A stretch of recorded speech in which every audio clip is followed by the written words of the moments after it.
आज हम इतिहास के एक ऐसे खतरनाक मोड़ पर आकर खड़े हैं जहां दुनिया का नक्शा हमेशा के लिए बदल सकता है। मिडिल ईस्ट में लगी आग अब सिर्फ इजराइल या फिलिस्तीन तक सीमित नहीं है। इस कहानी का असली विलेन कोई देश या धर्म नहीं बल्कि एक बटन है। वो बटन जिसके दबाते ही हम शायद तीसरे विश्व युद्ध की शुरुआत अपनी आंखों से देखेंगे। आज ईरान दुनिया का सबसे अकेला और सबसे गुस्सेल और सबसे खतरनाक खिलाड़ी बन चुका है।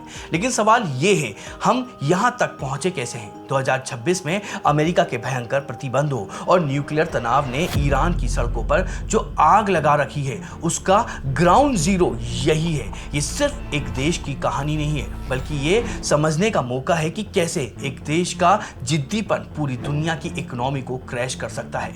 इस ईरान की 14 एपिसोड की सीरीज में 13वें और सबसे हाई स्टेक एपिसोड में आपका स्वागत है। इस पूरी स्थिति को डिकोड करने के लिए हमें न्यूज हेडलाइन से थोड़ा सा पीछे हटना होगा। आपको एपिसोड 12 याद है जहां हमने देखा था कि कैसे ईरान ने हमास और हिजबुल्लाह जैसे अपने प्रॉक्सीज के जरिए पूरे मिडिल ईस्ट को घेर रखा था। लेकिन पिछले कुछ सालों में ईरान को एक बहुत कड़वी सच्चाई समझ में आ गई थी। ये प्रॉक्सी उन्हें छोटी मोटी लड़ाइयां तो जिता सकती हैं, लेकिन अगर अमेरिका या इजराइल से सीधा हमला कर दिया तो ये ग्रुप्स उन्हें बचा नहीं पाएंगे। यहीं से शुरू होती है उनकी न्यूक्लियर एम्बिशन की जिद।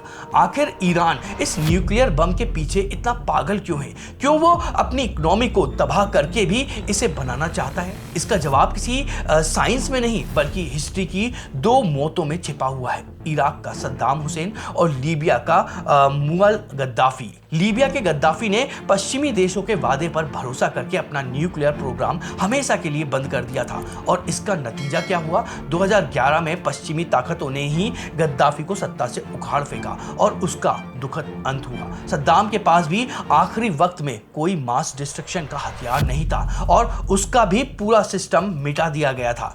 ईरान के सुप्रीम लीडर अयातुल्लाह खौमेनी ने इन दोनों मौतों से एक बहुत गहरा सबक सीख लिया था। अगर दुनिया में सरवाइव करना है तो वेस्टर्न देशों के वादों पर कभी भी भरोसा मत करो। तुम्हारे पास एक ऐसा अंतिम हथियार मतलब अल्टीमेट वेपन होना चाहिए जिसके डर से कोई तुम्हारे देश की तरफ आंख उठाकर भी ना देख सके।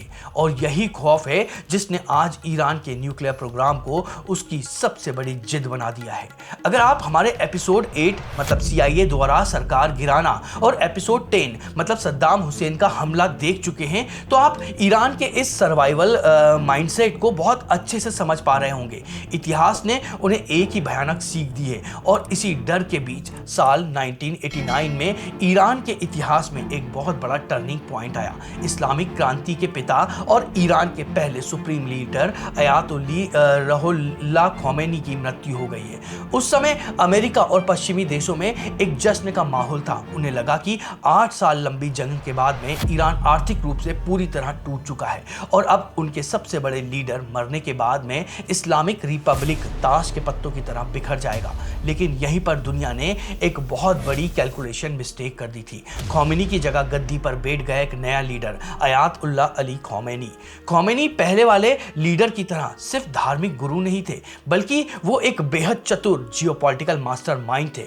उन्होंने सत्ता संभालते ही ये समझ लिया था कि सिर्फ क्रांति की बातों से देश नहीं बचेगा। अगर ईरान को अमेरिका और अरब देशों से बचाना है तो उन्हें अपनी रणनीति बदलनी होगी। जहां पुराने लीडर ने सिर्फ वैचारिक क्रांति की आग लगाई थी, वही खौमेनी ने उस आग को एक हथियार में बदल दिया था। खamenei के लीडरशिप में ईरान ने अपना सबसे खतरनाक मास्टर प्लान एक्टिव कर दिया था। उन्होंने कुद्र फोर्स जैसी एलिट मिलिट्री यूनिट को बेहिसाब पावर दी ताकि मिलिट्री ईस्ट के हर कोने में ईरान का दखल हो जाए।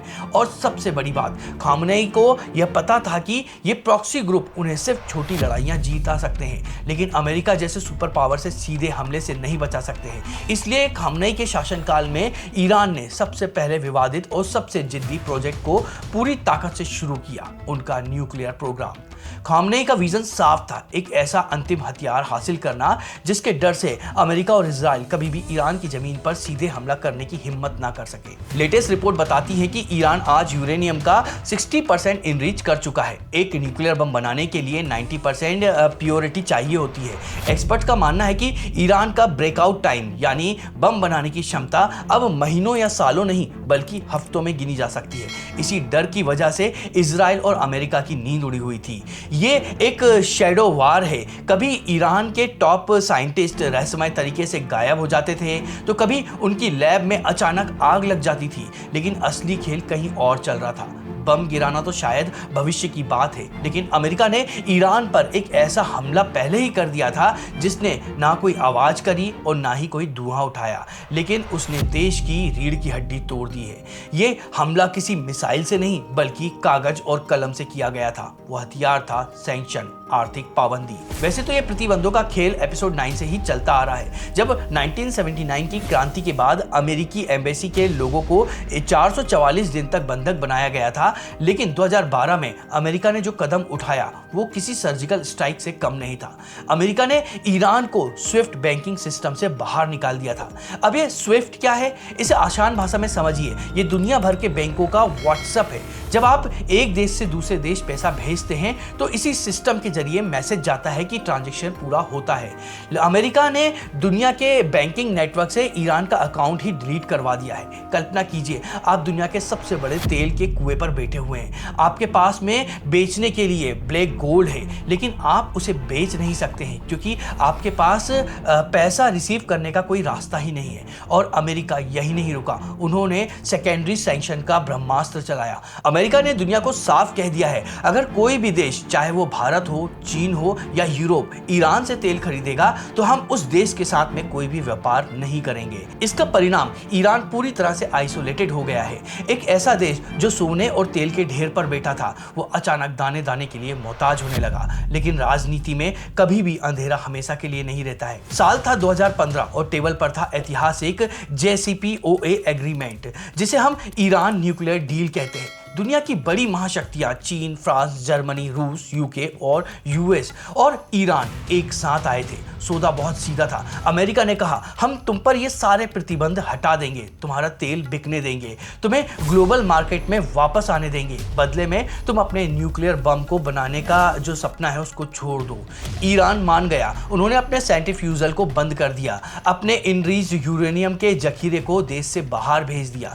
दुनिया ने चैन की सांस ली। मार्केट में तेल की कीमत गिरने लगी। ईरान के लोगों को लगा कि अब अच्छे दिन आएंगे, लेकिन फिर आया साल 2018। वाशिंगटन में सत्ता बदल चुकी थी। डोनाल्ड ट्रंप ने कहा कि यह डील इतिहास की सबसे खराब डील है और एक झटके में अमेरिका इस समझौते से बाहर हो गया। ट्रंप ने मैक्सिमम प्रेशर पॉलिसी को लागू कर दिया, यानी प्रतिबंधों को पहले से भी ज्यादा क्रूर और सख्त बना दिया।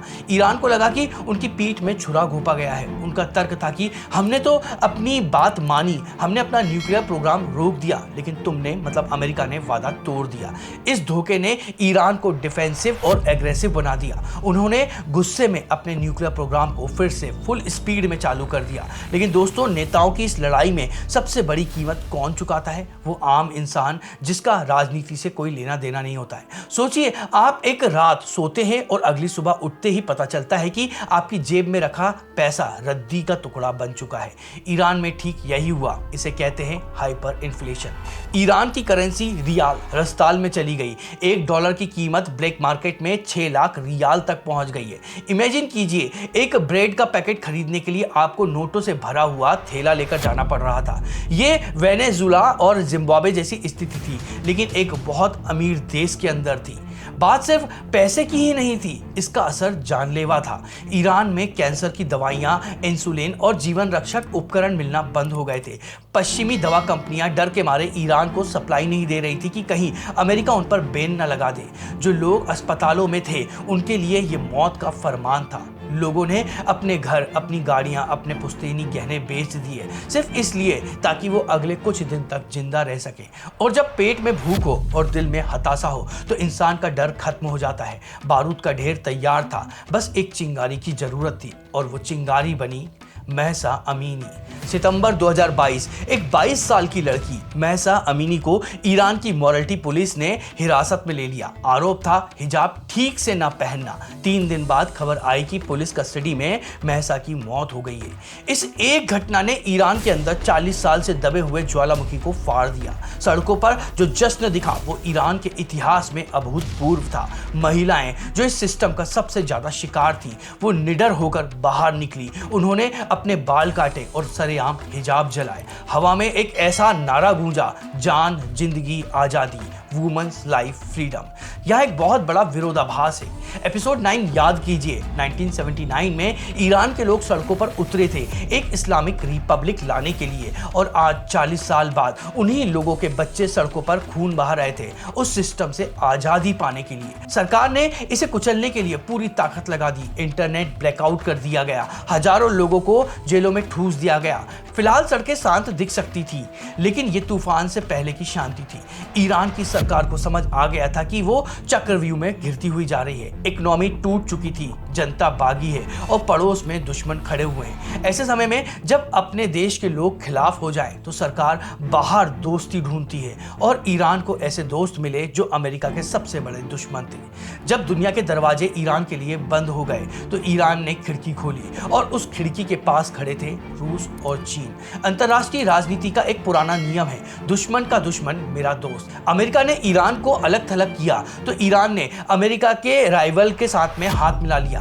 आज यूक्रेन के युद्ध के मैदान में जो शाही ड्रोन तबाही मचा रहे हैं वो रशियन नहीं बल्कि ईरानी हैं। ईरान की फैक्ट्री में बने ये ड्रोन्स आज रूस का सबसे बड़ा हथियार बन चुके हैं। बदले में रूस क्या दे रहा है? वो एडवांस फाइटर जेट और मिसाइल टेक्नोलॉजी जो ईरान खुद नहीं बना सकता है। दूसरी तरफ है चीन। जब पूरी दुनिया ने अमेरिकी डर से ईरान का तेल खरीदना बंद कर दिया था तो चीन ने चुपचाप ये सारा तेल खरीदना शुरू कर दिया, बेशक भारी डिस्काउंट पर, लेकिन इसमें ईरान की इकोनॉमी की सांसें चलती रही। आज हम एक न्यू वर्ल्ड ऑर्डर को बनते हुए देख रहे हैं। एक तरफ अमेरिका और यूरोप मतलब नाटो है, और दूसरी तरफ रूस, चीन और ईरान का एक नया गठबंधन है।